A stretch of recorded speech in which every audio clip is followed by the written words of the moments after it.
walking along the banks of Laurel Creek on March 24th. Back here exploring stuff in the area. I think this is the remains of the coal camp export. Yeah, it's a nice flat area. I guess this was the coal camp. I don't see any evidence. Now this well line was still used in the early 90s. Probably about 91, 92. I believe it was 90. Well, I want to say 94 when they tore it up. I remember fishing trips with my uncle and my cousin. This line was still here. I think at the time they were in the process of removing it, because there's a railroad crossing up there that was still, well, that first crossing was still there, but the second crossing was not. So they were in the process of removing the line.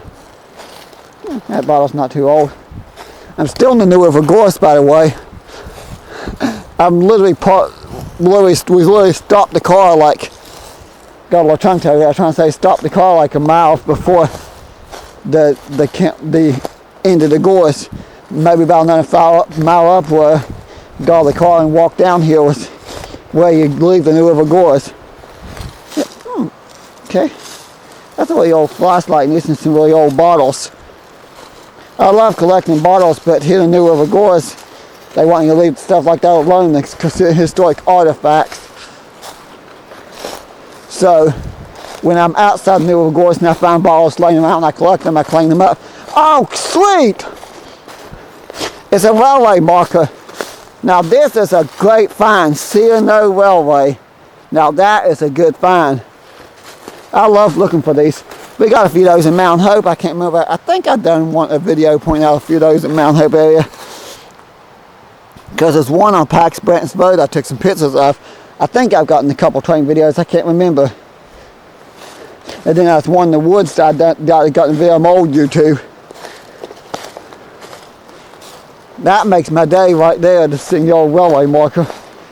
There's a railroad bridge, or half a bridge here somewhere. I'm trying to get to it. This remains of a railroad bridge. The rail line's been gone a long time. That particular spot's probably been gone longer than this line, because there was still mining coal not too long ago. Even if I don't find what I'm looking for, it's still worth it to see the railway marker. And the other thing, oh, by the way, a little bit later in the year, probably closer to May, I'm going to start planning better section hikes to Appalachian Trail. Not saying I won't do anything beforehand, but check this out. I still don't see what I'm looking for. But then I got to hurry because I'm going to miss the trains go by. It's almost train time. This will be a train coming off that branch line across that trestle, and this will be a couple of trains passing the train station at Prince. But this is Laurel Creek. It's a beautiful creek here in Fayette County.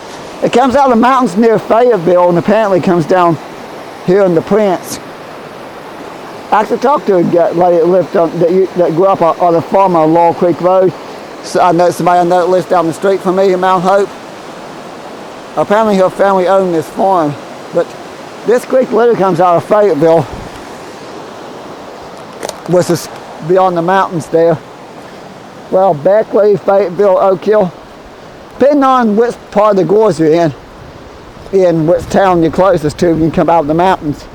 Around Thurman, you're kind of close to, I guess, Mount Hope.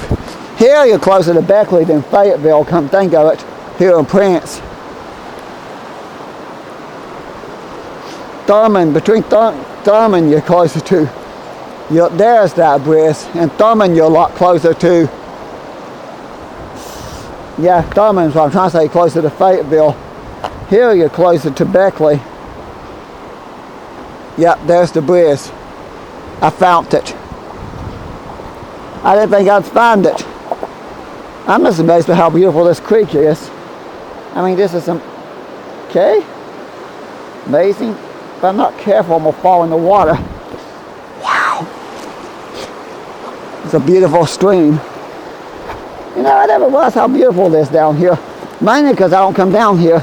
I come to Thurman and Prince a lot, but this area is not really a walking trail. You have to get off. You have to kind of park and get out of the car and go a little ways down. Did a photography walk later.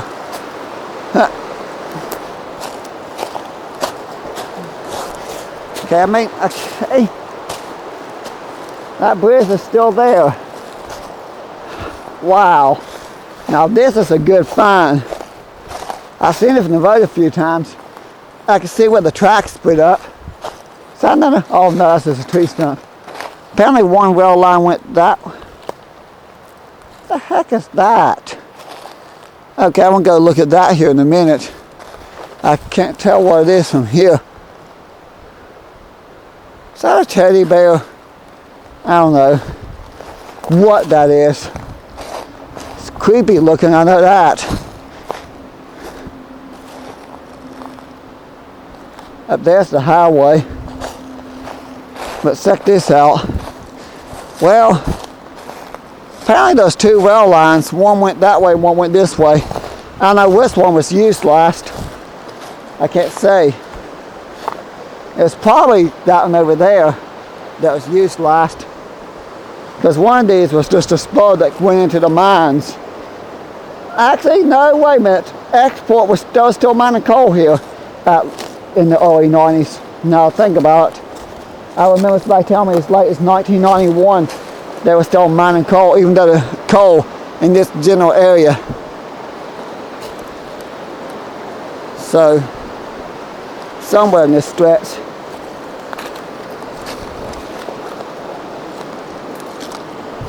Yeah, this ain't a good idea.